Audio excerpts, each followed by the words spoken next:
प्रणाम भाभी जी। भाभी जी म्यूट है।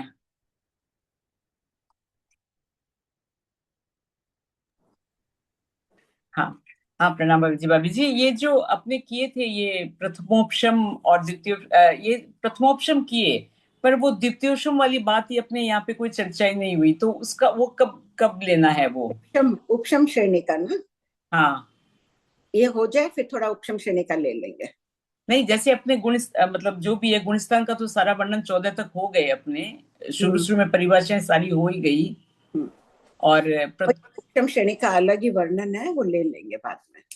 अच्छा, उपशम श्रेणी और छपक श्रेणी का अलग से आएगा क्या फिर? हाँ, बहुत बड़ा पत्र है, शॉर्ट में ले लेंगे। बहुत बड़ा है। बहुत बड़ा है। अच्छा। ठीक है।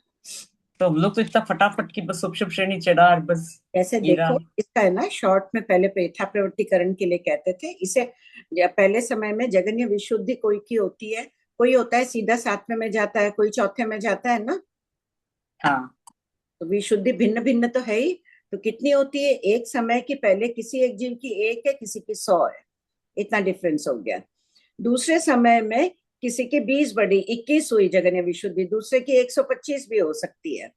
25 बढ़ जाती है, ऐसे एवरेज में 25 बढ़ाते जा रहे हैं, 21, 125। तीसरे समय में हो गई, 20 बढ़ेगी तो 41 हो गई और 150 हो गई। इतना डिफरेंस रहता है जगन्य और उत्कृष्ट विशुद्धि में।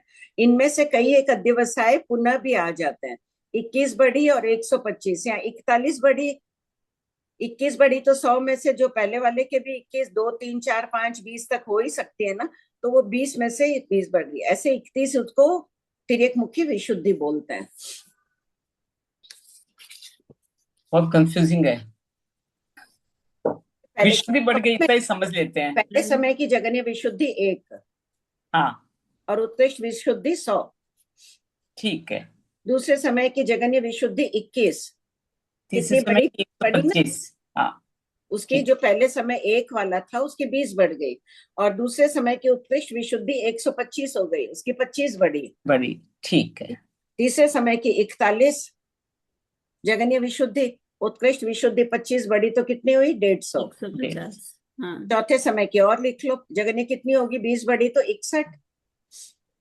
175 उत्कृष्ट। 175। ठीक। ऐसे विशुद्धि बढ़ती जाती है, उत्कृष्ट। ठीक है। ठीक।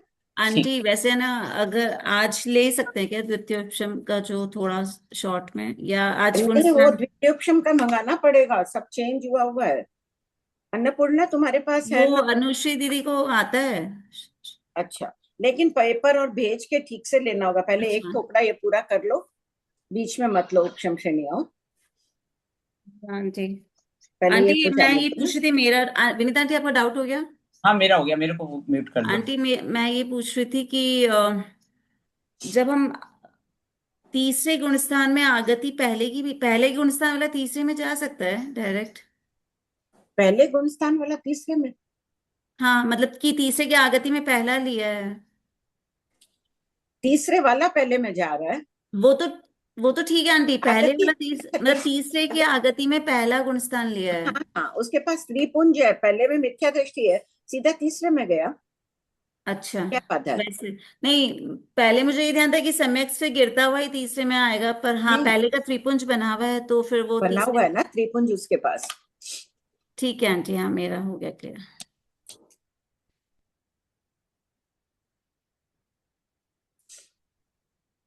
हाँ बोलो। प्रणाम आंटी जी। हाँ। आंटी जी, मेरा प्रश्न है कि जैसे कोई जीव ने अभी शुक्ल पाक्षिक हुआ आंटी जी वो, और उसने अंतर मुहूर्त बाद वो प्रथम उपशम करा उसने, और वो शैवक्षमिक सम्यक दृष्टि हो गया। अब आंटी जी, सपोज 1000-2000 साल तक इस अवस्था में रहता है, ठीक फिर है। वो मिथ्यात्व में चला जाता है आंटी जी, और वहां हम्म। वो सपोज 4-5 हजार साल तक उस अवस्था में रहता है, हम्म। फिर वापस उसको सम्यक्त्व आता है, तो अब यहाँ पर वो पुराना वाला ही सम्यक्त आ जाएगा या ये वापस से प्रथम उपशम करेगा? नहीं, वापस क्यों करेगा? अभी तो त्रिपुंज है ना उसके पास। ये कब तक रहता है आंटी जी त्रिपुंज उसके पास? उसके पास रहता है ये, अंत कोड़ा कोड़ी सागरोपम तक वो लता रहती है, लेकिन बार बार मिथ्यात्व में जाएगा तो उसको अपवर्तनाकरण करता जाएगा। मिथ्यात्व में जाता है तो संकित मोहिनी अपेक्षाकृत शुभ है, संकित मोहिनी और मिश्र मोहिनी, तो उनकी अपवर्तना करेगा, उसको सत्ता से खाली भी कर देता है। लंबे समय तक अगर मिथ्यात्व में रहता है तो संकित मोहिनी मिश्र मोहिनी को उद्वलना संक्रमण कहते हैं। उद्वलना यानी निकालना, बिखेर देता है, उसको हटा देता है आत्मा से अपवर्तना करके। उसकी विधि अलग है अपवर्तना के, तो करके निकाल। अपवर्तना तो अच्छे उसमें ही मानते ना हमेशा। अपवर्तना तो उसके खराब अध्यवसाय अपन रहेंगे कषाय में, तो शुभ प्रकृतियों की मिथ्यात्व मोहिनी की वो संकित मोहिनी की अपवर्तना कर देता है। अच्छा आंटी जी, उसके मुझे लगता था शब्द है ना, अपवर्तना नहीं दिया गया, उसके लिए उद्वलना संक्रमण द्वारा वो खत्म कर देता है, उसको उद्वलित कर देता है, आत्मा से पूरी हटा देता है। तो वो हटेगी उसके देखो, बाद ही अगर वो जीव है ना, कोई मिथ्यात्व मोहिनी संकेत प्राप्त किया, उसके पास है ना इतनी बड़ी अंत कोड़ा कोड़ी की लता है, तीनों कर्म लता है, 3 समझ लो इसको, ठीक है। अब जीव संकित मोहिनी में गया, प्राप्त किया क्षोभम संकित, और सीधा वो क्षायिक संकित में जाने वाला, इतनी बड़ी कर्म लता है उसके पास, उसको कैसे खत्म करेगा? तब तो वो क्षायिक संकित की ओर अग्रसर है, परिणाम इतने विशुद्ध है, अंतर मुहूर्त में ये पूरी लताओं को हटा देगा, दोनों तीनों को हटा दिया, ठीक है। विशुद्धि के बाद दोनों लता मिथ्यात्व मोहिनी और सम्यक मिथ्यात्व मोहिनी ये की है ना। सम्यक मोहिनी है, सम्यक मिथ्या, तीनों है कर्म लता है, मेरे हाथ में 2 ही पेन है, 3 समझ लो ना। हाँ आंटी जी। तीनों, हाँ। इसको ऐसे तो देखो, और अगर ये जीव मिथ्यात्व में आया हुआ है, संकित मोहिनी और मिश्र मोहिनी है, समझ लो कि ये मिथ्यात्व मोहिनी की कर्म लता है, इसका उदय हो जाता है तो इन दोनों प्रकृतियों को वो खत्म कर देता है। इसको खाली करने में पल्योपम का असंख्यतम भाग लगता है, मिथ्या दृष्टि को इनको हटाने में इतना लंबा काल लगता है, फिर वापस प्रथमोपशम करेगा, फिर संकित आएगी, इसका उदय चल रहा है, ये दोनों अब खत्म होने में लगा। और यही अगर संकित सम्यक दृष्टि है, तब इन दोनों को हटाने में कितना काल लगा, उसको मिथ्यात्व मोहिनी है और ये है मिश्र मोहिनी है, इन दोनों को अंतर मुहूर्त में सभी प्रकृतियों को खाली कर देता है विशुद्धि के बल पर। विशुद्धि तो आंटी जी कितनी अच्छी बात है ना। हाँ बिल्कुल आंटी जी। आंटी जी तो मतलब मैंने जो प्रश्न पूछा उसमें ऐसा समझना कि जैसे उसको मिथ्यात्व में गया, अगर पल्योपम ये अपने असंख्य में खाली करता है, इतना काल लग, हाँ, उस बीच में उसको अगर सम्यक आता भी है तो वो तो रुक त्रिपुंज गया, उसका तो रुक, रहेगा। खाली करना रुक गया। खाली करना रुक गया और उसका त्रिपुंज कायम है अभी, मतलब हाँ हाँ, है ठीक उसको। है, हाँ। ठीक। तो आंटी जी वो बात कहाँ पे लगती है कि जैसे वो उदाहरण दिया था कि आटे वाला, कि अभी उसकी लता में उतना प्रभाव नहीं है तो इसलिए उसको त्रिपुंज करना पड़ता है, उसके पास 28 की लता तो है, मतलब मिथ्यात्व के पास, ये पर अभी अभी ये नया आया है, हम लोगों ने तो ये पढ़ा नहीं था आटे वाली बात की त्रिपुंज में। एक बार बोल दो अनुश्री जी। आंटी जी वही वाली ना, प्रथमोपशम वापस करना पड़ता है उससे। 28 की सत्ता वाला करता है ना प्रथमोपशम वापिस, वो पूछ रही है, आटे का दृष्टांत दिया था ना उस दिन।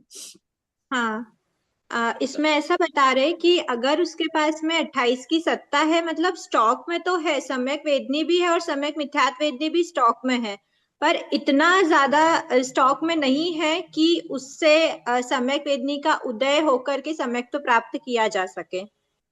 तो इसलिए उसको अपने स्टॉक को और बढ़ाने के लिए वापस से त्रिपुंज करना पड़ती है। देखो तो ये समझ आ गया। आंटी जी बात तो समझ आ गई, पर ये जब पल्योपम के असंख्यात्व भाग के अंदर ही हो जाएगी ये चीज, या उसके बाद होगी ये चीज?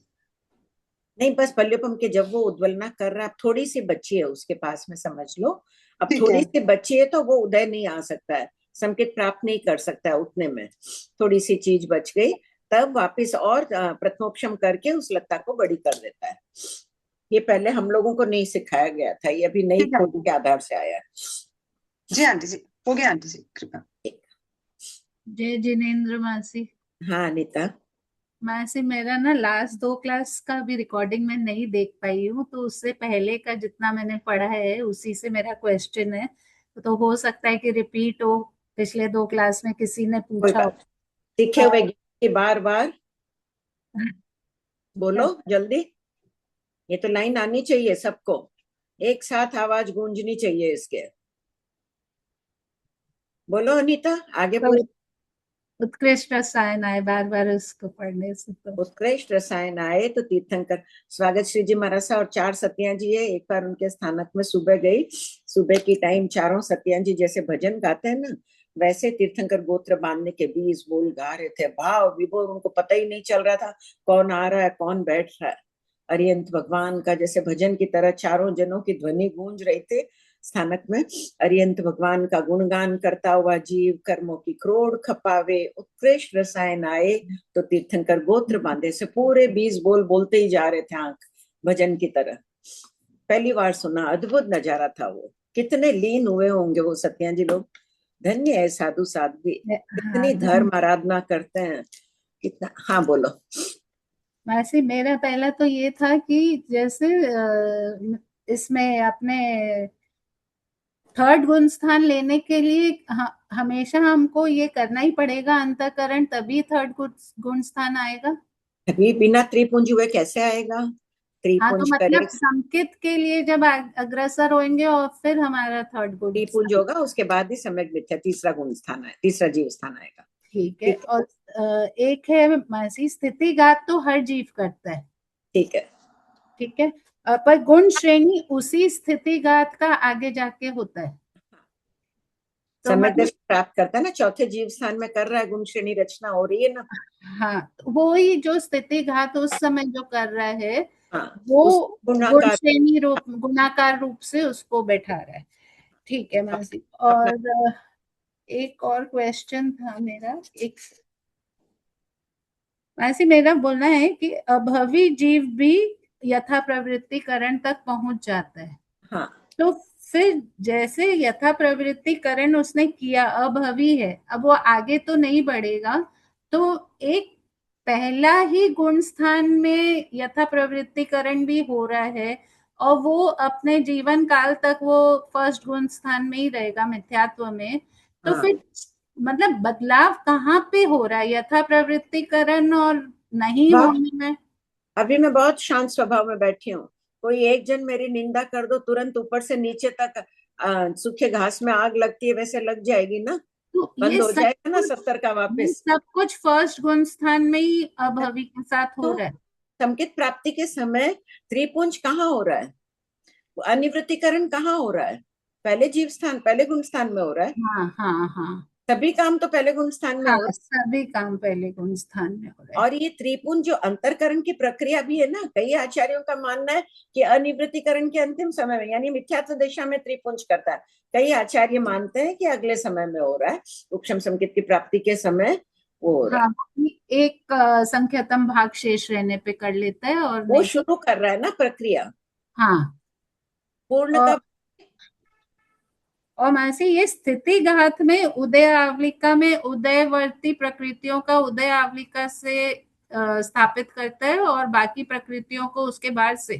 नहीं, उदयवर्ती जिसका विपाकोदय चल रहा है उसमें हाँ तो उदय क्षण से डालना शुरू कर देता है। हाँ, गुण मतलब श्रेणी उदय रचना आवलिका में भी डल रहा है, है। उदय आवलिका में भी डल रहा है। हाँ, उदय क्षण बोल दो तो उदय आवलिका आ ही हाँ गई ना। हाँ हाँ, और जो और अनुदयवर्ती है यानी जो प्रदेशोदय आदि से जा रही है उनमें आवलिका बहिर्भूत डाल रहा है, इनका ऐसा ही स्वभाव है। मतलब स्थिति घात में। हाँ, स्थितिघात करके ये गुण श्रेणी होगी ना। हाँ, नहीं जैसे मिथ्यात्व में भी जब हम स्थिति घात कर रहे हैं तब का पूछ रही हूँ कि तब सब भी सबके उदयवर्ती और हाँ, सबके लिए। अच्छा ठीक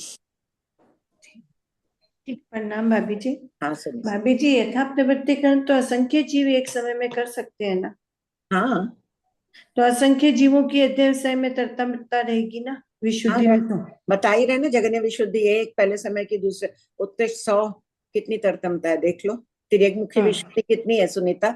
हाँ, नहीं वो तो है, एक से जगन्य से उत्कृष्ट अनंत गुनी बता देते हैं, उत्कृष्ट से वापिस जगन्य चल पड़ता है, पर एक समय में रहे हुए सभी हाँ, जीवों की तो उनकी भी तो तरतमता हो जाएगी ना, उनके अध्यवसाय। समान भी हो सकते हैं, तरतमता भी हो सकती है।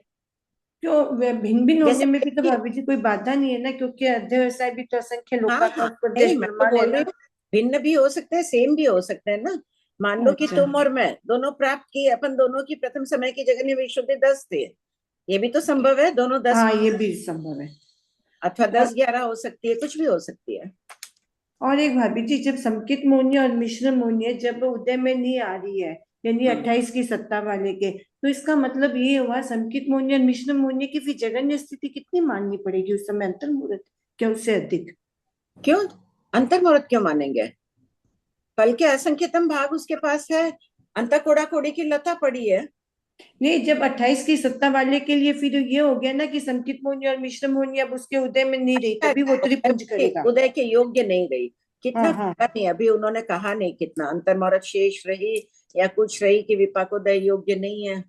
अच्छा, तो स्थिति देखो सत्ता एक आवलिका से तो अधिक ही होगी, एक आवलिका से, हाँ एक आवलिका ये से तो होगी ना, आवलिका होने से तो फिर आवलिका में प्रविष्ट हो गए फिर तो। हाँ तो हाँ, ये ठीक है कि एक आवलिका से अधिक ही होगी। ठीक है भाभी जी। एक खोला मिनट। अनुश्री जी जय कितनी जिनेंद्र, है? हाँ जय जिनेंद्र, एक तो ये तीसरा गुण स्थान कैसे प्राप्त होता है? मतलब हम गुण स्थान चढ़ते हुए होता है या औपश्रमिक सम्यक से नीचे उतर रहे तब मिलता है तीसरा गुण स्थान? नहीं, औपशमिक सम्यक से नीचे उतरते हुए तो नियमा मिथ्यात्व की ओर अभिमुख होगा। हाँ, और तीसरा गुण स्थान कब मिलता है जीव को? मतलब वो प्राप्त कर लिया, चौथे से भी तो तीसरे में जा सकता है, चौथे में अच्छा चला गया, उसके बाद तीसरे में चला गया। पहले में अच्छा, था, उसके पास त्रिपुंज है, अब वो इधर हाँ उधर होता ही रहता है, पहले में गया तो भी चला गया तीसरे में, चौथे में था तो भी आ गया।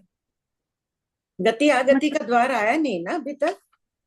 नहीं, मैं ये पूछ रही हूँ जैसे नहीं तीसरे आंटी, गुण अब स्थान, आएगा आंटी। अब तीसरे आएगा। तीसरे गुण स्थान में अगर पहला मिथ्या दृष्टि गुण स्थान वाला जीव अगर तीसरे गुण स्थान में पहुंचता है, उस समय उसको सम्यक तो पूरी मिलती नहीं है, क्योंकि चौथे गुण स्थान में मिलती है सम्यक तो पूरी। तो फिर उस समय फिर तीसरा गुण स्थान मिथ्या देखो दृष्टि।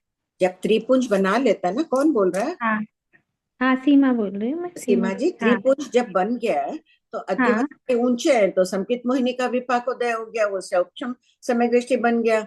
अध्यवसाय संकित प्राप्त होते ही खराब थे, वो नीचे चला गया, पहले में चला गया। अध्यवसाय थोड़े मिश्र थे तो वो तीसरे में चला गया। अच्छा, ओके। हाँ अभी गति आगति द्वार आ जाएगा ना, उसमें और खुल जाएगा। हाँ, ठीक है। आंटी रीडिंग स्टार्ट करवाऊं या डाउट्स कर ही? दो हाँ, पेज नंबर, डाउट्स थोड़ी देर नाम बाद में। नाम लिख लो तुम। हाँ आंटी। अनुश्री दीदी। पेज नंबर हाँ आंटी, पेज नंबर 20, द्वार 10, लेशिया। लेशिया आत्मा के शुभ अशुभ भावों को लेशिया कहते हैं। लेशिया 6 प्रकार की होती है, यथा कृष्ण लेशिया, कृष्ण अर्थात काला, काले रंग के समान अत्यंत मलिन भावों को कृष्ण लेशिया कहते हैं। यह लेशिया अत्यंत अशुभ होती है। सेकंड, नील लेशिया, नील अर्थात नीला, नीले रंग के समान मलिन भावों को नील लेशिया कहते हैं। नील लेशिया कृष्ण लेशिया से कम अशुभ किंतु कापोत लेशिया से ज्यादा अशुभ होती है। थर्ड, कापोत लेशिया, कापोत अर्थात कबूतर के समान, कबूतर की गर्दन के रंग के समान किंचित मलिन भावों को कापोत लेशिया कहते हैं। कापोत लेशिया नील लेशिया से कम अशुभ किंतु तेजो लेशिया से अशुभ होती है।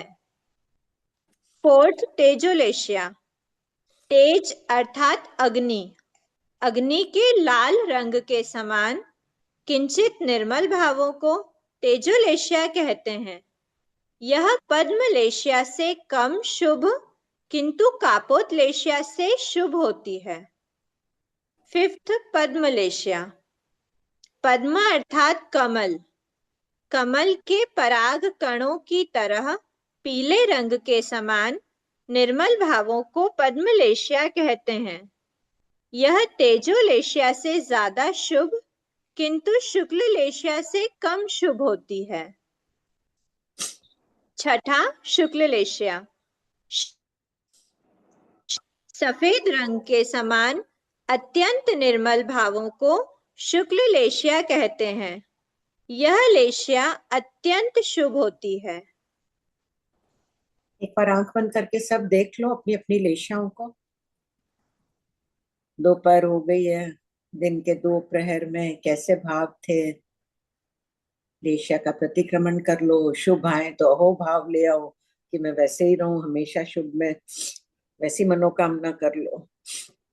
आप लोग सोचोगे मैं बार बार एक ही बात बोलती हूँ ना, पर तालिका के माध्यम से लेशिया द्वार का स्पष्टीकरण। कृष्ण लेशिया, नील लेशिया, कापोत लेशिया। गुणस्थान क्रमांक 1 से 6। स्पष्टीकरण। ये तीनों लेशियाएं अप्रशस्त हैं। प्रमत्त अवस्था तक ही अप्रशस्त लेशियाएं होती हैं, अतः 1 से 6 गुणस्थान में ही ये तीनों लेशियाएं होती हैं। तेजोलेशिया, पद्मलेशिया। गुणस्थान क्रमांक 1 से 7। स्पष्टीकरण। श्रेणी आरोहण से पूर्व तक सभी जीवों में तेजोलेशिया और पद्मलेशिया हो सकती है, अतः 1 से 7 गुणस्थान में ये दोनों लेशियाएं होती हैं। शुक्ल लेशिया। गुणस्थान क्रमांक 1 से 13। स्पष्टीकरण। श्रेणी आरोहण से पूर्व तक सभी जीवों में अन्य लेशियाओं के समान शुक्ल लेशिया भी हो सकती है, एवं 8 से 13 गुणस्थान में शुक्ल लेशिया ही होती है, अतः 1 से 13 गुणस्थान में शुक्ल लेशिया होती है। अलेश्य। गुणस्थान क्रमांक 14। स्पष्टीकरण। 1 से 13 गुणस्थान में लेशिया अवश्य होती है, सहयोगी जीवों में ही लेशिया होती है, अतः 14वें गुणस्थानवर्ती जीव अलेशी होते हैं। सिद्धि गति के जीव भी अलेशी होते हैं। आंटी फर्स्ट में तेजो पद्म शुक्ल लेशिया कैसे हो सकते हैं फर्स्ट गुणस्थान में?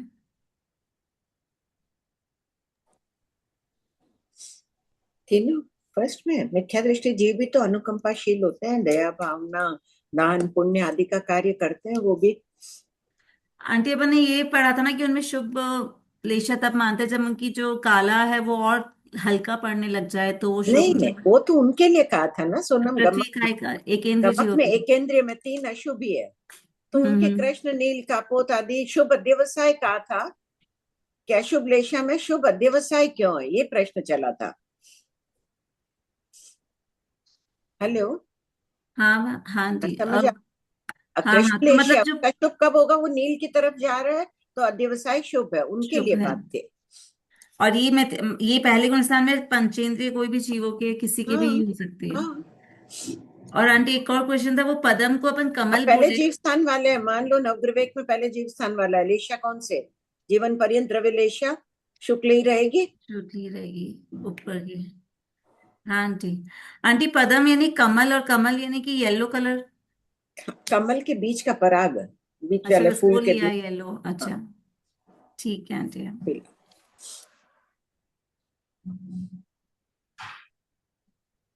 पढ़ो आंटी आगे। हाँ, द्वार 11। सहनन। सहनन अर्थात औदारिक शरीर के पुद्गलों का किसी निश्चित दृढ़ता के साथ एकत्रित रहना सहनन है। सहनन 6 प्रकार का होता है, यथा पहला वज्र ऋषभ नाराज सहनन। वज्र अर्थात कील, ऋषभ अर्थात वेष्टन पट्ट लपेटने का पट्टा, नाराज अर्थात दोनों ओर से मरकट बंध, सहनन अर्थात दृढ़ता। 2 हड्डियों को दोनों ओर से मरकट बंध द्वारा जोड़कर उन पर पट्ट की आकृति वाली हड्डी का वेष्टन करके अर्थात चारों ओर से लपेट करके वज्र से उन्हें भेद कर जोड़ दिया जाए, इस प्रकार की दृढ़ता को वज्र ऋषभ नाराज सहनन कहते हैं। ज्ञातव्य, वज्र ऋषभ नाराज सहनन वाले जीवों की हड्डियां उपर्युक्त प्रकार से होती हैं ऐसा नहीं समझना चाहिए।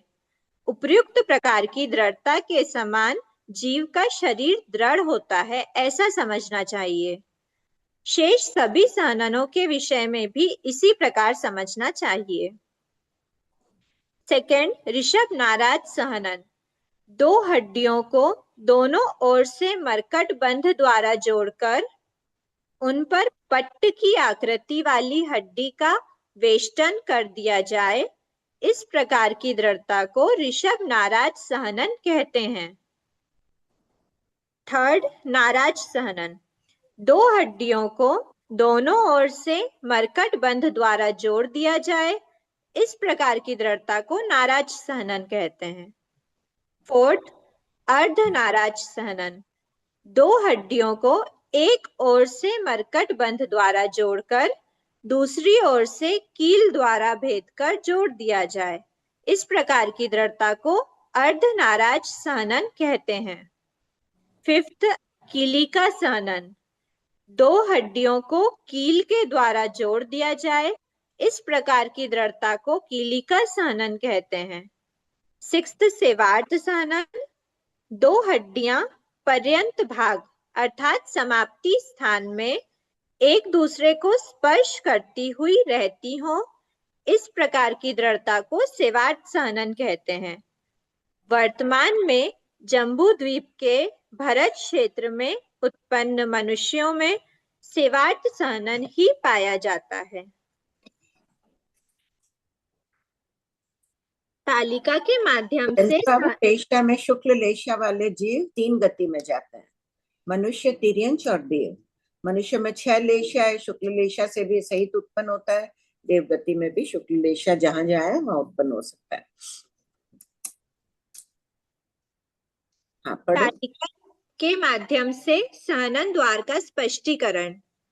वज्र ऋषभ नाराज। गुणस्थान क्रमांक 1 से 14।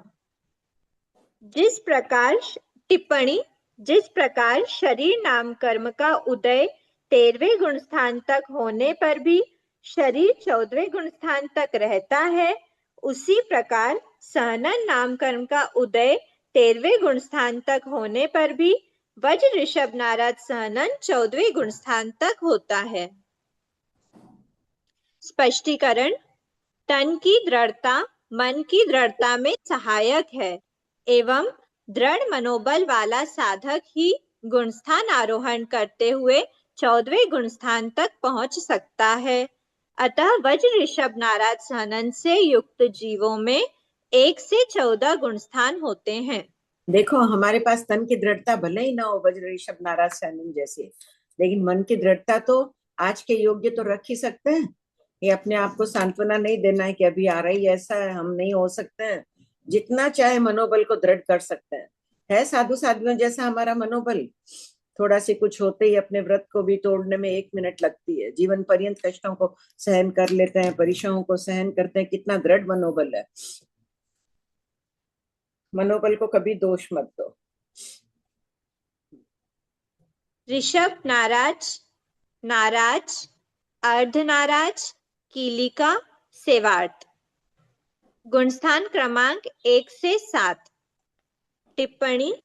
कर्म स्तव आदि ग्रंथकारों ने ऋषभ नाराज एवं नाराज सहनन को 11वें गुणस्थान तक माना है। स्पष्टीकरण। वज्र ऋषभ नाराज सहनन के अलावा अन्य किसी भी सहनन से युक्त जीव संयम जीवन तो स्वीकार कर सकते हैं, परंतु वे श्रेणी आरोहण नहीं कर सकते। अतः उनमें 1 से 7 गुणस्थान ही संभव है। द्वार 12 संस्थान। इसका भी थोड़ा प्रमाण मंगाना ना, कि खाली वज्र ऋषभ नाराज सहनन जैसे इधर दे दिया, कर्म स्तव वाला तो दे दिया कि 3 सहनन वाले 11वें गुणस्थान में जा रहे हैं, यानी श्रेणु आरोहण कर रहे हैं। यहाँ स्पष्टीकरण में सिर्फ एक ही को कह रहे हैं, प्रथम सहनन वाला ही श्रेणी आरोहण करता है। थोड़ा इसका प्रमाण मंगा लेना। टिप्पणी में कहाँ लिखा हुआ है? प्रमाण नहीं लिखा हुआ है। श्वेता को पूछना, उसके पास होगा प्रमाण जरूर लिखा हुआ। हाँ, पढ़ो। जी आंटी। हाँ। द्वार 12 संस्थान। संस्थान अर्थात आकृति को संस्थान कहते हैं। संस्थान 6 प्रकार का होता है, यथा पहला समचतुरस्र संस्थान। सम अर्थात समान, शरीर के लक्षण के अनुसार प्रमाणोपेत। चतुर अर्थात 4, अस्त्र अर्थात कोण। यहाँ अस्त्र शब्द से चारों दिशाओं के संपूर्ण शरीर अवयवों को ग्रहण किया गया है। जिस शरीर में सभी अवयव उत्तम प्रमाण युक्त अर्थात शास्त्रोक्त प्रमाण युक्त हो, उस शरीर की आकृति को समचतुरस्र संस्थान कहते हैं। न्यग्रोध परिमंडल संस्थान। न्यग्रोध अर्थात वट वृक्ष, ऊपर से विशाल, नीचे से हीन। परिमंडल अर्थात घेरा, विस्तार। जिस शरीर में ऊपर के सभी अवयव जैसे सिर, गर्दन आदि उत्तम प्रमाण युक्त हो, अवयव जैसे पैर, उरु आदि हीन हो, उस शरीर की आकृति को न्यग्रोध परिमंडल संस्थान कहते हैं। जैसे जिस मनुष्य के नाभि के ऊपर का भाग उत्तम प्रमाण युक्त हो एवं नीचे का भाग हीन हो, वह मनुष्य न्यग्रोध परिमंडल संस्थान से युक्त है। थर्ड, सादी संस्थान। सादी अर्थात शालमली वृक्ष। इस वृक्ष का स्कंध, नीचे का भाग मोटा होता है, परंतु ऊपर का भाग स्कंध के अनुरूप विशाल नहीं होता। जिस शरीर के नीचे के सभी अवयव जैसे पैर, उरु आदि उत्तम प्रमाण युक्त हो, परंतु ऊपर के अवयव जैसे सिर, गर्दन आदि हीन हो, उस शरीर की आकृति को सादी संस्थान कहते हैं। जैसे मनुष्य के नाभि के नीचे का भाग उत्तम प्रमाण युक्त हो एवं ऊपर का भाग हीन हो, वह मनुष्य सादी संस्थान से युक्त है। फोर्थ, कुब्ज संस्थान। जिस शरीर में मध्य के सभी अवयव जैसे पेट, पीठ आदि उत्तम प्रमाण युक्त हो, परंतु शेष अवयव हीन हो, उस शरीर की आकृति को कुब्ज संस्थान कहते हैं। जैसे जिस मनुष्य के पेट, छाती, पीठ आदि अवयव उत्तम प्रमाण युक्त हो एवं सिर, गर्दन, हाथ, पैर आदि अवयव हीन हो, वह मनुष्य कुब्ज संस्थान से युक्त है। फिफ्थ, वामन संस्थान। जिस शरीर में मध्य के अवयव जैसे पेट, पीठ आदि हीन हो, परंतु शेष सभी अवयव उत्तम प्रमाण युक्त हो, उस शरीर की आकृति को वामन संस्थान कहते हैं। जैसे जिस मनुष्य के पेट, छाती, पीठ आदि अवयव हीन हो एवं सिर, गर्दन, हाथ, पैर आदि अवयव उत्तम प्रमाण युक्त हो, वह मनुष्य वामन संस्थान से युक्त है। देखो, कुब्ज में ये नहीं समझना कुबड़ा। पहले क्या समझते थे? कुब्ज में कुबड़ा समझ लेते थे, लेकिन वो गलत था, क्योंकि गम्मक में क्या है, कुब्ज संस्थान वाले की भी अवगाना 500 धनुष की बताई है, फिर मरासा नहीं है करेक्शन। सिक्स्थ, हुंड संस्थान। जिस शरीर में प्रायः सभी अवयव प्रमाण के अनुरूप न हो, उस शरीर की आकृति को हुंड संस्थान कहते हैं। वर्तमान में जम्बू द्वीप के भरत क्षेत्र में उत्पन्न मनुष्यों में हुंड संस्थान ही पाया जाता है। ऐरावत क्षेत्र में क्या होगा? कौन सा होगा वहां? 5 भरत 5 ऐरावत में क्या होगा? जम्बू द्वीप के भरत क्षेत्र तो मान लिए, दूसरे भरत क्षेत्रों में, ऐरावत क्षेत्रों में सभी जगह सेम होगा। ठीक है रिंकी जी, यहाँ भी पंचम आ रहा है, 5 भरत 5 ऐरावत में पंचम आ रहा है, यही काल वर्त रहा है, से समान होगा। तालिका के माध्यम से संस्थान द्वार का स्पष्टीकरण। समचतुरस्र, न्यग्रोध परिमंडल, सादी, कुब्ज, वामन, हुंड। गुणस्थान क्रमांक 1 से 14। टिप्पणी: संस्थान नाम कर्म का उदय 13वें गुणस्थान तक होता है, परंतु संस्थान 14वें गुणस्थान तक होता है। स्पष्टीकरण: शरीर की आकृति का आत्मिक गुणों की शुद्धि अशुद्धि और उत्कर्ष अपकर्ष से कोई संबंध नहीं है। उत्कर्ष अपकर्ष मतलब भावों की विशुद्धि और अविशुद्धि से कोई संबंध नहीं है। किसी भी आकृति वाला जीव आत्म विकास की सर्वोच्च अवस्था को प्राप्त कर सकता है।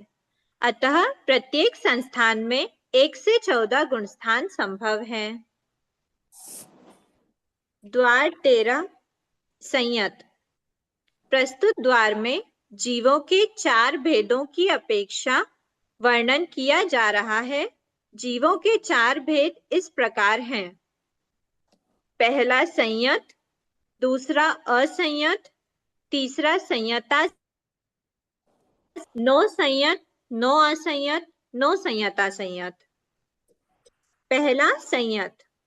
सामयिक आदि 5 प्रकार के संयमों में से किसी भी संयम से युक्त जीव संयत कहलाते हैं।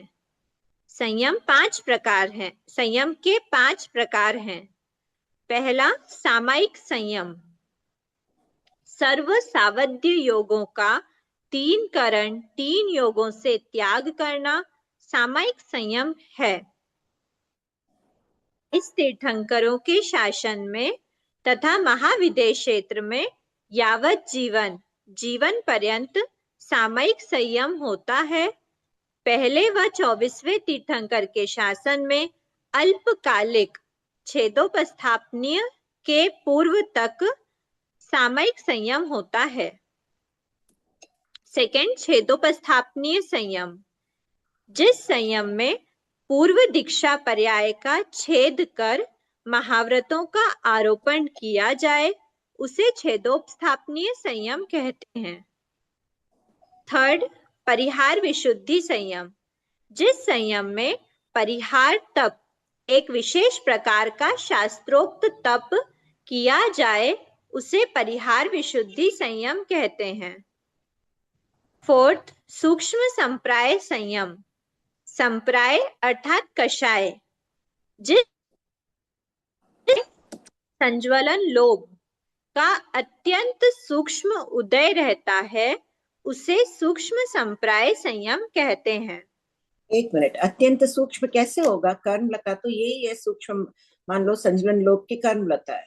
अत्यंत सूक्ष्म जो निषेक रचना है वो तो आएगी उदय में। फिर क्यों कह रहे हैं भगवान की सूक्ष्म लोक का उदय रह रहा है? एक भी दलिक तो बचेगा नहीं, आएगी। इसका ऐसे समझना है कि जो दलिक है इनके रसाणु होते हैं, वर्गणाएं होती है समान जाति के। जैसे एक रसाणु, 2 रसाणु की एक वर्गना बनी, फिर 2 वर्गना बनी, परिणामों की इतनी विशुद्धि हो जाती, जैसे समझ लो ये मैंने 50 एकत्रित कर लिए हैं एक निषेक रचना में, ये 50 ऐसे दलिक है। तो उनमें इसके बाद का ये दलिक है, ये बीच में विशुद्धि हट जाएगी, टूट जाएगा, इसका रस कम हो जाएगा, बीच बीच में ये टूटता जाएगा। इसको कहते हैं किट्टीकरण। तो फिर बीच बीच में टूटे हुए रसाणु उदय में आएंगे, उसे कहते हैं सूक्ष्म लोक। ये 11वें जीव स्थान में, 10वें जीव स्थान में उदय में आता है। 9वें जीव स्थान का एक संकेतम भाग शेष रहता है, तब ये प्रक्रिया शुरू हो जाती है विशुद्धि के बल पर। फिफ्थ, यथाख्यात संयम। कषाय का उदय सर्वथा न होने से अतिचार रहित संयम को यथाख्यात संयम कहते हैं।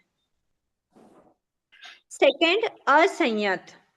किसी भी प्रकार का व्रत प्रत्याख्यान स्वीकार न करने वाले जीव असंयत कहलाते हैं।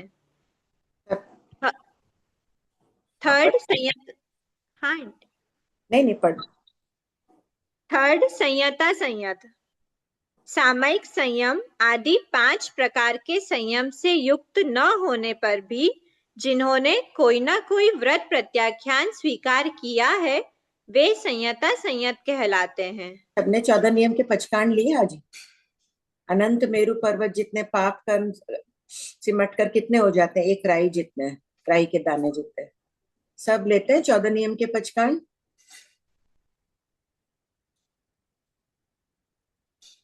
जो नहीं लेते हैं शुरू कर दीजिए। पढ़ो। नो संयत, नो असंयत, नो संयता संयत। संयत, असंयत और संयता संयत की अवस्था से रहित जीव अर्थात सिद्ध भगवान नो संयत, नो असंयत, नो संयता संयत कहलाते हैं। प्रश्न ले लो सोनम।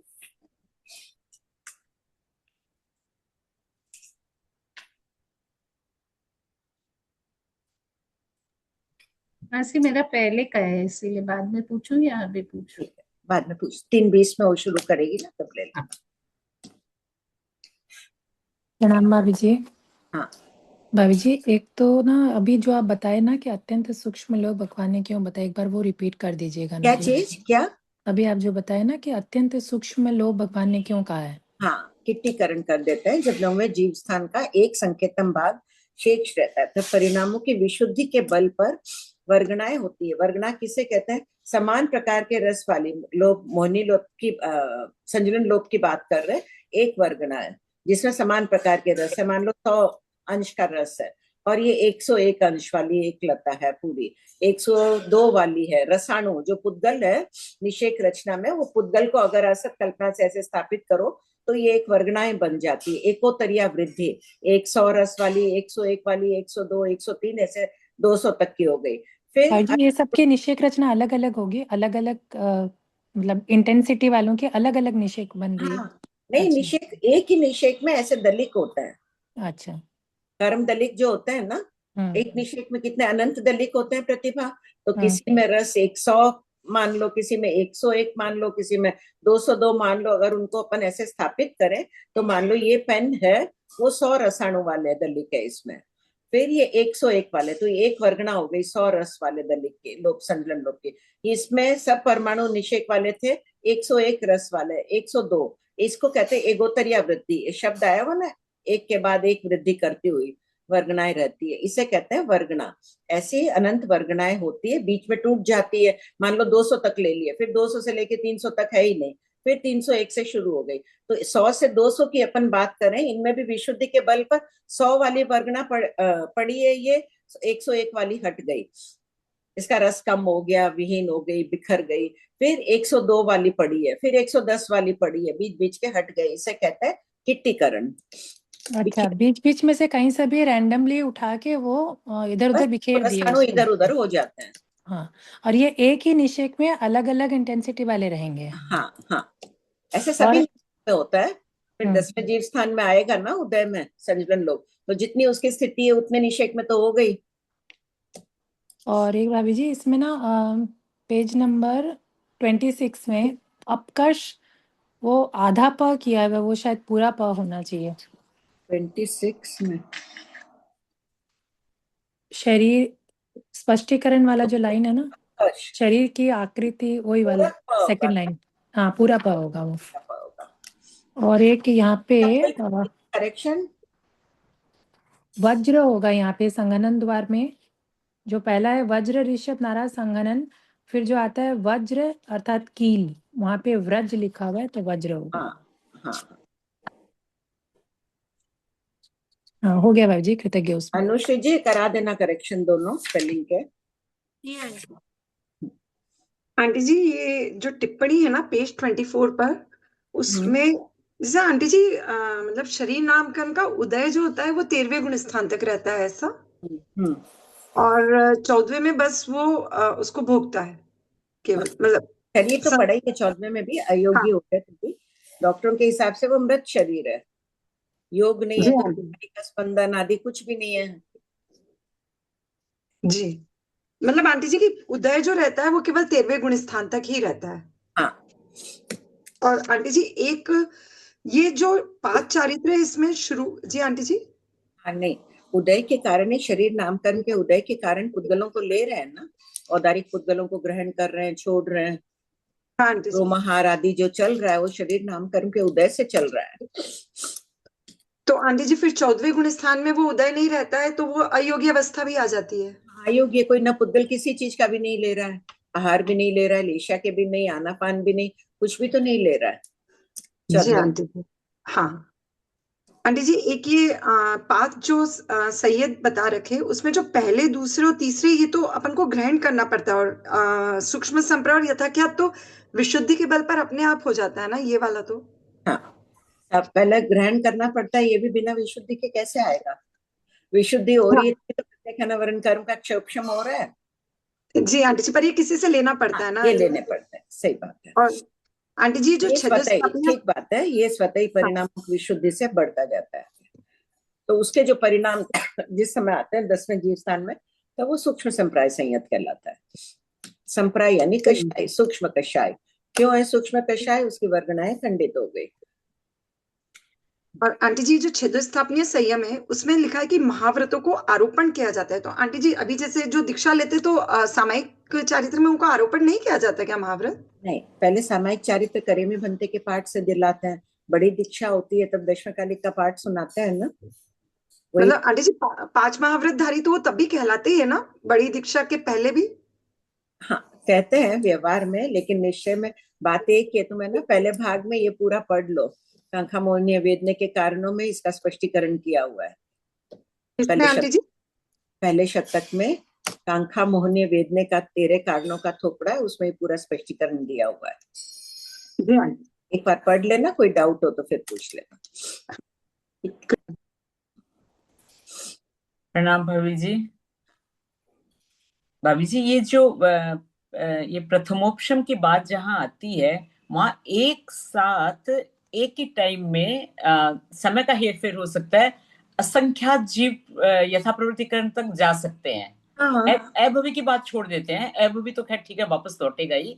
भवी भी असंख्यात जीव यथा प्रवृत्तिकरण कर रहे हैं, ठीक है। नरक देव, हाँ, नरक और देव और देव, सभी हो गए। हाँ, सभी हो गए, देव तिर्यंस नरक सभी हो गए। तो नरक के वो छूट जाएंगे, मिथ्यात्व 15 के विषय और 3 वो, और अनुत्तर विमान, बस इतने छूटेंगे, बाकी सारे देव। तो भाभी जी जो ये कर रहे हैं यथा प्रवृत्तिकरण, असंख्यात जीव हो गए, उसमें से कोई रेशियो कहीं है क्या कि असंख्यात में से कितने जीव निश्चित समकित को प्राप्त करते हैं? असंख्यात की ऐसे कल्पना दौड़ी कि असंख्यात जीव दौड़ रहे हैं उसमें। संख्या नहीं है, तुम पूछोगे डाला पाला से संख्या बताओ, हमें नहीं पता वो नहीं संख्या। नहीं, ऐसे जैसे एक जगह पढ़ा कि सहस्त्रों जीव उस तरफ जा रहे हैं, पर उसमें से 2-3 जीव को ही समकित की प्राप्ति होती है। ये लाइन पढ़ के थोड़ा सा दिमाग हिल गया कि इतनी कोशिश करते हैं और इतने जीव करते हैं, उसमें से सिर्फ 2-3 तो कैसे पार पड़ेगी? ये की परीक्षा में कितने पास होते हैं? तो भी इसका रेशियो और कम है भाभी जी। हाँ, और कम है, तो समय दृष्टि कम ही है, अल्प है। बहुत मुश्किल वाली बात है। क्या दृष्टि कितने अधिक होता है? अनंत गुना अधिक है। मतलब कहीं रेशियो नहीं आया हुआ ना? नहीं, पर बहुत ही कम है, बहुत ही कम है, वही पूछना था। ठीक, नरेंद्र हो गया मेरा, वो किट्टीकरण वाला ही पूछना था। हो गया ना?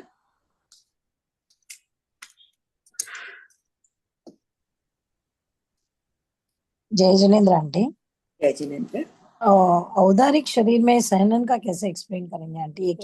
एकेंद्रिय में जैसे एकेंद्रिय में हमें नहीं नजर आता है, पानी इतना कोमल लगता है, कहाँ उसके शरीर में कोई ऐसे कड़ापन कुछ लगता ही नहीं है ना। ज्ञानियों को तो दिख ही रहा है, उस सॉफ्ट शरीर में भी कोई चाहे थोड़े से भी पुद्गल हो, वे दृढ़ रहता है, तो उनके भी सहनन बताया है।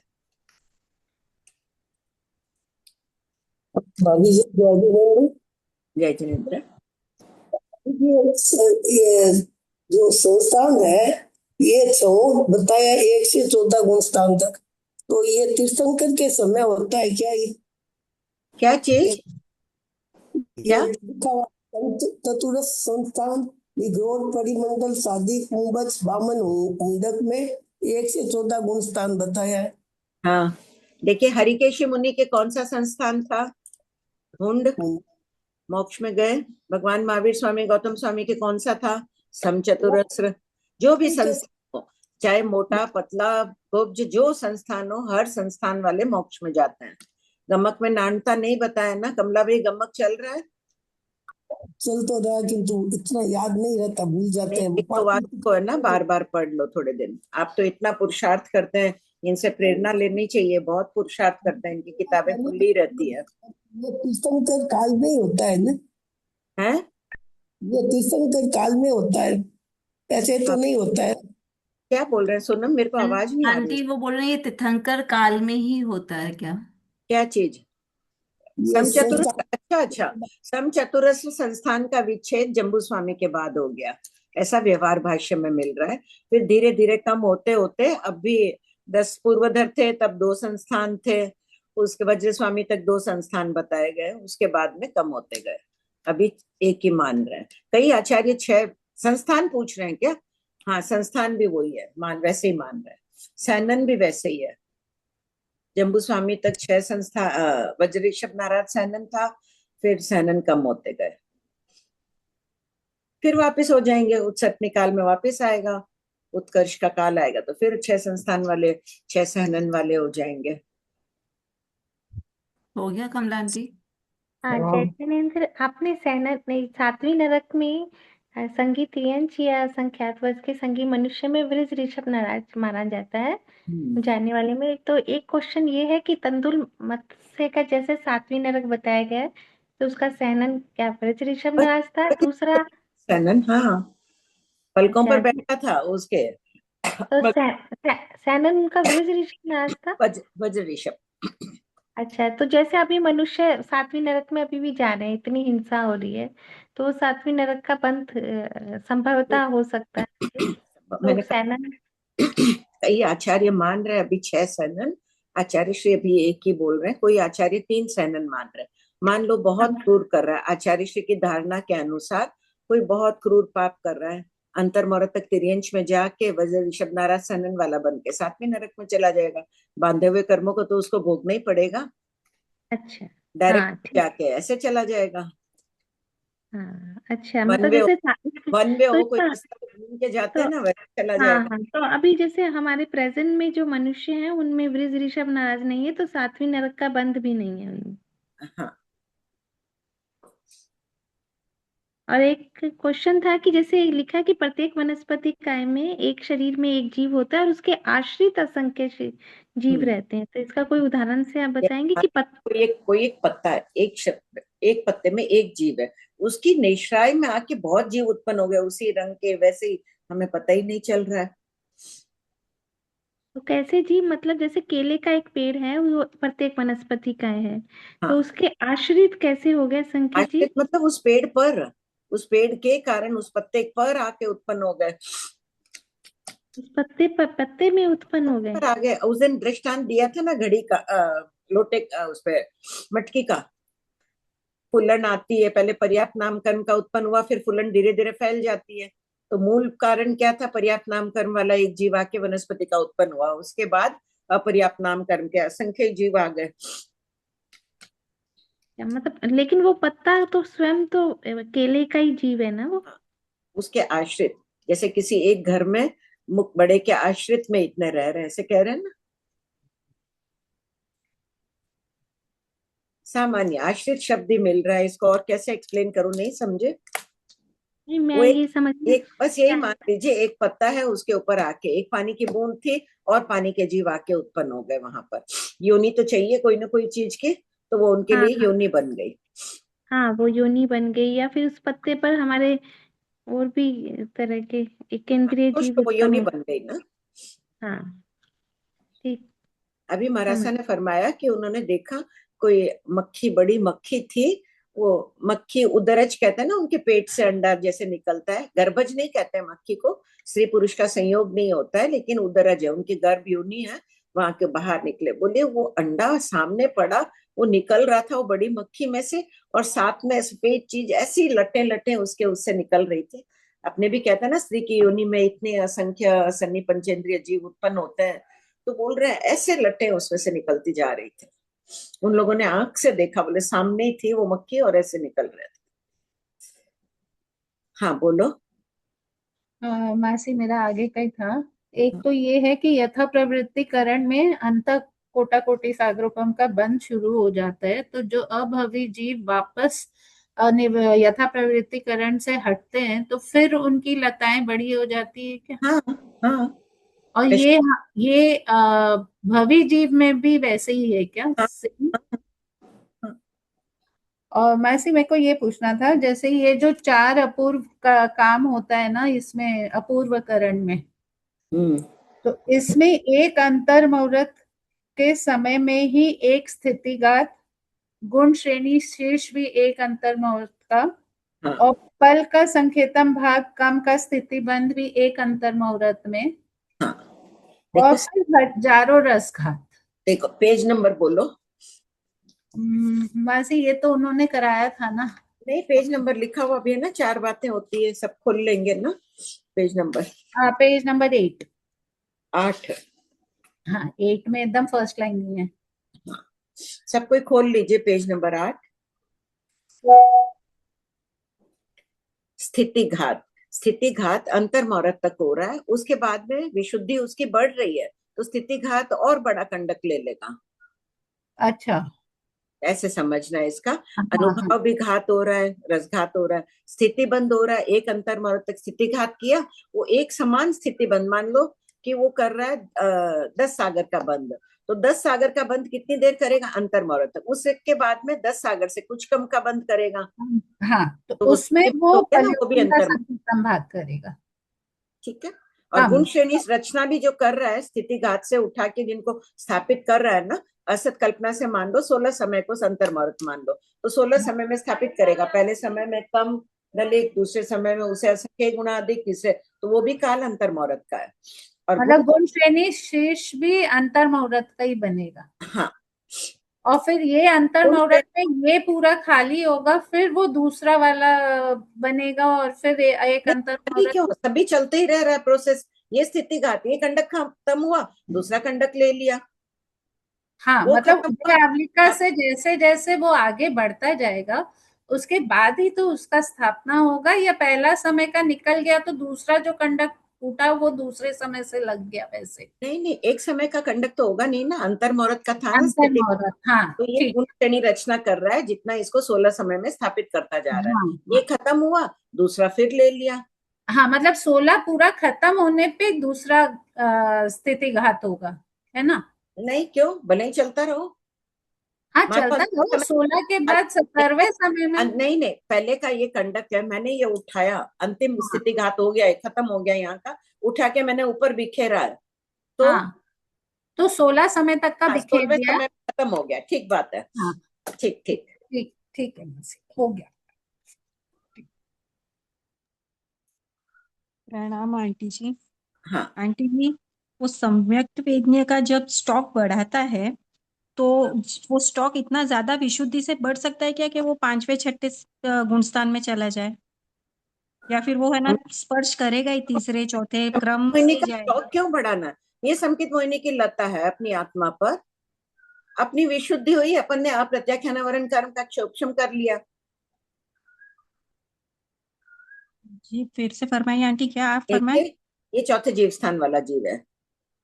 नहीं वो है ना, हाँ पहले अगर वो पहले गुण स्थान में है, अच्छा हाँ। वो 28 की सत्ता है, हाँ, पर उसके पास इतना है ना, हाँ स्टॉक कम है कि उसको है ना पूरा सम्यक्त्व आ रहा है, तो वो स्टॉक बढ़ा रहा है विशुद्धि से। नहीं, वो ये अभी बता रहे हैं कि नया हुआ कि 28 पड़ी है संकित मोहिनी आदि, लेकिन अब समझ लो वो लता अब इतनी पड़ी है, ढक्कन जितनी पड़ी है। अब इसका विपाकोदय के अयोग्य है, संकित नहीं आ सकती है, तो वापस स्त्रीपुंज करेगा, फिर इसको अंतः कोड़ी की कर देगा ऐसे। अच्छा ठीक है। और आंटी, हाँ, द्रव्य लेशा 9 ग्रेविक में और अनुत्तर विमान में शुभ लेशिया ही है, तो भाव लेशिया आंटी उनकी चेंज होगी क्या? वो तो एकदम शुद्ध साधुपना पाल के गए हुए हैं ना, पर भले ही और फिर वो भी, अहम इंद्र भी है ना वहां पर, भले ही अहम इंद्रो भावलेशा बदलती है उनमें भी, उनमें भी लेकिन बदलेगी। चाहे मन दाओ बदलती है। ठीक है आंटी। आंटी एक ये कुब्ज संस्थान में है ना, ये मनुष्य के पेट, छाती, पीठ आदि अवयव उत्तम प्रमाण युक्त हो और सिर, गर्दन, हाथ, पैर आदि अवयव हीन हो। अब हीन हो मतलब ऐसे समझना है कि पतले हो या उनके लंबे नहीं है, छोटे रेशियो हो, वाइज समझना है। शोभित सुंदर ना हो। हाँ तो उनके बॉडी के हिसाब से रेशियो में नहीं हो, यही ना? हाँ इन तीनों का ऐसे ही समझना है कि रेशियो हाँ बराबर नहीं है हाँ। लास्ट के तीनों का। ठीक है आंटी। और आंटी वक्र शरीर जो बोलते वो क्या है? वक्र मीन्स तो पूरा ही है ना? हाँ, बेडोल शरीर, हुंड टेढ़ा। संस्थान और वो सेम ही होगा क्या वक्र शरीर? हाँ, वो हुंडी कहलाएगा ना। जब 6 नाम दिया है, अपन हिंदी में उसको कह देते हैं वक्र शरीर है, इधर टेढ़ा उधर मेढ़ा, ऐसा वैसा। लेकिन शास्त्रीय भाषा में क्या बोलेंगे? हुंड संस्थान ही बोलेंगे। अपने भी जी हुंड संस्थान है, अपन कईयों को बोलते हैं इसका कितना अच्छा संस्थान है, लेकिन निश्चय में तो भगवान उसके सुन हुंडी बोल रहे हैं अभी इस पंचमारे में इस समय। जी हाँ आंटी। आंटी ये है ना संयम के 5 प्रकार जो बताए हैं ना, तो इसमें है ना हाँ दिगंबर और वस्त्रधारी दोनों हो सकते हैं क्या सब में? कि क्या नहीं, सामायिक में तो कंपलसरी वस्त्रों वाले ही होंगे। नहीं, सचेल अचेल। पहले सचेल अचेल। सचेल अचेल का देख लिया ना, पहले तीर्थंकर के साधु। और मान लो किसी के निर्वस्त्र है, किसी के वस्त्र चोरी हो गए, कोई लज्जा को जीत लेता है, नहीं तो मिल आंटी रहे, संयम में क्या डिफरेंस आएगा? कोई फर्क। संयम कौन, पांचों संयम में सब टाइप के हो सकते हैं क्या? हाँ, जी हाँ आंटी। ये यथालंत कल्पी वाले उनको है ना दिगंबर बोलेंगे या सचेल या अचेल, क्या बोलेंगे इसको? तो वो सचेल है। सचेल। हाँ, और जिन कल्पी? सचेल, वस्त्र वो का भी सचेल। उल्लेख है उनके भी। हाँ, और प्रतिमाधारी दोनों सबके हो वस्त्र सकते हैं? का उल्लेख है। सबके है। तो आंटी जो है ना हाँ वस्त्र धारण नहीं कर रहे वो कौन है? उन्हीं में से। अब वो वस्त्र धारण वो उनकी अपनी साधना है। अच्छा अच्छा अच्छा, उनकी है ना हाँ मर्जी से या फिर हाँ, भगवान की उनकी आज्ञा से अपनी उनको जो साधना, करना है उनके वैसे। कोई गुरु के कोई जो भी होगे उनकी धारणा। जी हाँ। तो आंटी एक लास्ट क्वेश्चन और पूछना है मुझे कि माता का रज और पिता का वीर्य ये दोनों जब मिलते हैं तब जीव की उत्पन्न हो जाता है। तो ये दोनों में एक एक जीव तो ऑलरेडी है ही ना, रज में और वीर्य में। अपने आप में वो सिर्फ एक द्रव्य वीर ही है। वीर्य को सचित कहा है, रज को अचित कहा है। रज अचित कैसे आंटी? वो तो है वीर्य ना खून योनि, का वो होगा ना। भगवान की भाषा में देखो, गर्भ का थोकड़ा उसमें लिखा हुआ है। अच्छा। हम अपने व्यवहार विज्ञान की दृष्टि से बोलते हैं कि रज है, सचित है।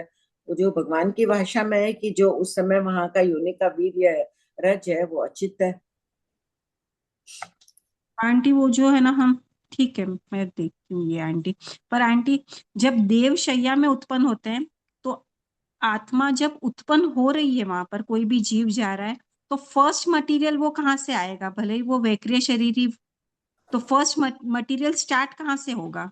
अपन कहाँ से लिए? अपने तो ठीक है मान ले, देवता वहां के अचित पुद्गलों को ग्रहण कर लेते हैं, अचित वातावरण से पुद्गलों को ग्रहण कर लेते हैं। वातावरण में ठसाठस एक भी आकाश प्रदेश ऐसा नहीं है जहाँ पे औदारिक वेक्रिया हारक के पुद्गल ना हो। वो उनको वेक्रिय के लेने हैं, वो ले लेते हैं। और असन्नी जीव, असन्नी तिर्यंश होते हैं या मनुष्य भी, वो भी अच्छा मनुष्य का तो ठीक है। अचित असन्नी तिर्यंश वो भी है ना ऐसे ही हाँ, वातावरण से ले लेते हैं। वातावरण से ही ले लेते हैं कोई भी मटेरियल, और उसमें से फिर अंगुल का असंख्यतवा भाग होके फिर बड़े होते रहते हैं, सही ना? ठीक है आंटी, बहुत कृपा करें। भाभी जी, अभी हाँ, आप जैसे अभी बताए ना कि एक वर्गना में असत कल्पना से मान ले 101 से 2 रसाणु है, फिर बीच में टूट गई, तो टूट गई मतलब पहले से ही थी नहीं अस्तित्व में कि वो किट्टीकरण से तोड़ दिया? नहीं नहीं, वो जो इसको स्पर्धक बोले, ये मैंने 10 कहा ना, 100 से लेके 200। समझ लो, तो ये 100 बन गई लताएं। इसे कहते हैं स्पर्धक। ऐसे बहुत स्पर्धक होते हैं आत्मा पर। इस स्पर्धक में से ये निकल गया विशुद्धि से नमः अच्छा, जीव, निकल गया तब गैप पड़ गया रसायनों में। पट गया पट गया। हाँ, और एक वो भाभी जी वो कहीं नहीं, वो जो इधर उधर हो गया रस।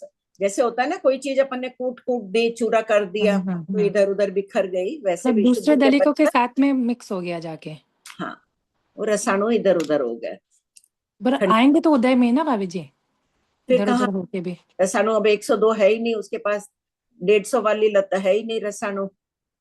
तो इधर उधर होके तो जाएगा तो वो आत्मा पर 150 ही में ना। नहीं था ना, फूटा, उसको कम हो गया, ज्यादा हो गया, इधर उधर में मिल गया। अच्छा, 150 कहीं वाली। पे भी जाके मिल गया। हाँ, आप क्या बोल रहे फरमा रहे थे भाभी जी? देखो कोई भी चीज कूटने से उसके गुणों में फर्क आ जाता है ना। हम्म। चाहे कोई लो, काली मिर्ची लो, सूंठ लो, कुछ ना कुछ उसके अपने बोलते हैं ना, तासीर में फर्क आ गया, इसका ऐसे वैसे किया। तो इसमें भी ये क्या आ रहा है?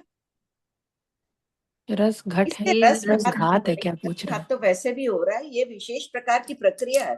नौवें जीव स्थान के संकेतम भाग के समय ये विशुद्धि के बल पर हो रहा है ऐसे। ये भिन्न मतलब प्रकार। रस घात से भी ये थोड़ा डिफरेंट हो गया मतलब। हाँ, बहुत डिफरेंट हो गया। वर्गणाएं खंडित नहीं होती है ना रस घात में, रस कम हो गया सब में समुच्चय में। यहाँ वर्गणाएं बीच बीच की एगोत्तरीय वृद्धि टूट गई। जो 100, 101, 102 क्रम चल रहा था ना 202 तक। हाँ, तारा आंटी। हाँ, बोलिए। प्रणाम भाभी जी। हाँ। ये तेजस शरीर और कार्मण शरीर की मैंने उदय तो इनका 1 से 13 गुण स्थान तक ही है। हाँ। तो फिर 14 गुण स्थान का भी आप क्या फरमाए थे? 14 गुण स्थान में उदय नहीं है, लेकिन तेजस कार्मण पड़ा तो है ही। कार्मण अच्छा। शरीर क्या है? कर्म ही कार्मण शरीर है, कर्म पड़े है ना। 14वें में उदय में आ रहे हैं। अच्छा, ठीक ठीक है। अच्छा जिन्हें एक अंतराल गति होती है वो वक्र गति जो 3 घुमाव वाली होती है उसमें 4 समय लगता है, तो हाँ, उसमें पहला समय आरक किस अपेक्षा से लिया गया है? नहीं मान रहे हैं। चेंज हो गया, वापस पुरानी बात आ गई कि पहला समय अगर निकल गया है शरीर छोड़कर तो वो अनाहरक ही होगा। तो 3 समय अनारक और चौथा समय आरक होगा। हाँ। फिर तक के उसमें। हाँ, करिश्मा जी। जी नमस्ते। मेरा क्वेश्चन है पेज नंबर 20 पे दर्शन का द्वार है, उसमें ज्ञातव्य क्या है कि 10वें गुणस्थान में लब्धि की अपेक्षा 3 दर्शन होते हैं, परंतु उपयोग की अपेक्षा सदैव ज्ञान उपयोग ही रहता है और दर्शन उपयोग नहीं। इसका मतलब मुझे समझ में नहीं आया। ज्ञान, जीव के ज्ञान और दर्शन की प्रवृत्ति एक साथ नहीं होती है ना। कभी जीव ज्ञान में रहता है अंतर्मनोरथ, फिर अंतर्मनोरथ दर्शन में, फिर ज्ञान में। ज्ञान का काल बड़ा है, दर्शन का काल छोटा है। दोनों का अंतर्मनोरथ ही कहा गया है, लेकिन काल छोटा बड़ा है। तो 10वें गुण स्थान में प्रवेश करता है वो ज्ञान के साथ में, और उसके 10वें जीव स्थान की स्थिति पूर्ण होती है, तब तक वो ज्ञानोपयोग में ही रहता है, दर्शन होता ही नहीं है। तो इसमें ये नहीं समझना कि अमुक जीव के पास दर्शन नहीं है। बिना दर्शन के तो कोई जीव ही नहीं होगा, चाहे सिद्ध हो संसारी हो, सभी के पास ज्ञान और दर्शन होता है। जीव का लक्षण क्या है? ज्ञान और दर्शन। ज्ञान और दर्शन, तो उपयोग नहीं है। अच्छा, मतलब उसको यूज नहीं कर रहा है वैसा। हाँ हाँ, क्षोभक्षम तो चल ही रहा है, लेकिन जी उपयोग। जी धन्यवाद। भाभी जी मैं पूछ रही थी वो मरकट बंद वो क्या होता है? क्योंकि इतना दिन मेरे धारणा थी मरकट बंद मतलब एक छोटी सी पट्टी आएगी और वो वज्र का मतलब एक बड़ी पट्टी आ जाएगी, लेकिन यहाँ पे मरकट बंद तो कुछ और बता रहे हैं ना यहाँ पे मतलब। पढ़ो ना, दोनों ओर से मरकट बंद, लपेटने का नारा, चले पट्टा। देखो ये अपन पाटे से पहले करते थे ना कि वज्र तो हो गई कील। ऋषभ पढ़ो एक बार इसको, वज्र ऋषभ नारायण, 1 मिनट पढ़ लो। 1 मिनट में थोड़ी इधर उधर हो गई हूँ भाभी जी, किताब के साथ में नहीं हूँ, कोई और पढ़ेगा क्या? कोई पढ़ दो। सोनम। हाँ, पढ़ दो अनुश्री जी। अनुश्री जी आप पढ़ लीजिए।